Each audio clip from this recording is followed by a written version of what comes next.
What's up guys, Scott here for the Rebellious Noise Pro Wrestling channel. Today it's something a little bit different. I'm outside the O2 Arena. That's because I've been to the official WWE UFC Megastore. Got myself a little goodie as well. That's the UFC sound effect. There we go, WWE as well. We are here at the O2. There's another event on tonight, but I've come here a few days before the two O2 Arena shows, Raw and SmackDown, of course, coming live from London once again. Really excited to see what they bring here to the capital of the country again. But today it was all about, again, going to see what they had in the store. Now, there were a lot of great items. At the same time, I think it could have had more. It depends what you're here for, right? If you're into wrestling figures, you didn't have any of that there. If you're into pop vinyls, you had a fair few. If you're into t-shirts, then you had loads. Some nice little kind of trinkets here and there as well.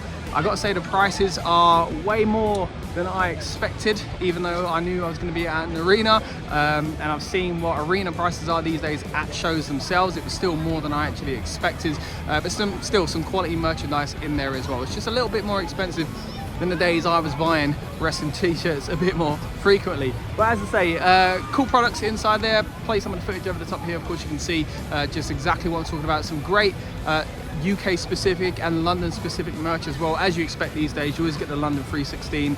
Now when Cody goes anywhere, there's a specific Cody Rhodes shirt, you know, flavored in that country's colors as well. And this time around with the John Cena final tour, you are getting some specific John Cena merch as well. We've seen it in Brussels, we've seen it in Glasgow, and let me tell you, we've got it here in London as well. This is what the London merchandise looks like for John Cena. Still quite interesting that he's wearing this sort of merch at the moment. It'd be interesting to see if he wears this at Raw in London. I'm sure he will, because again, he's done it in Brussels and in Glasgow so far. But hey, that's another conversation for another day. I actually did buy something, as you can see here. I'm gonna reveal that on the stream. We did a watch along for SmackDown from this very venue. So stay tuned and you'll see what I bought. Now, what this does make me think of is the fact that WWE have never had a permanent store in a place like London. It would be great to see something like that. I thought this for a long time, and when you come here and you see something like this, you think, you know what, they could put even more into this, kit it out, and it would be a kind of fan destination all year round. Look, you've got the UFC stuff to kind of push it a little bit further as well. Of course, this time around it's because they've got the UFC having shows here in London as well, but you don't even need that stuff. If I'm honest, I think a WWE store on its own could do really well. Now, what we saw here as far as variety, again, a lot of cool products, but at the same time, I don't know how much more it is in comparison to what you just see at a normal show when there's like a big merch stand, for example.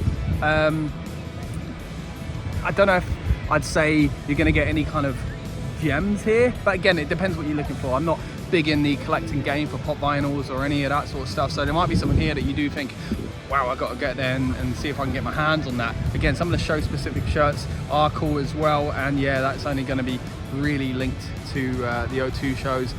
I also noticed as well, it was suspiciously dark.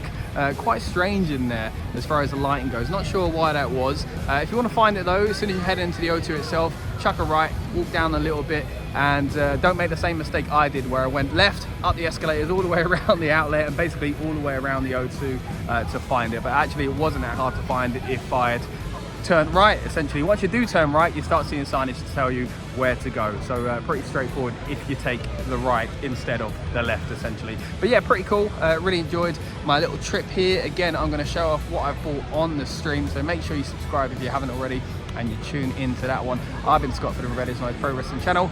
We'll see you in the next one.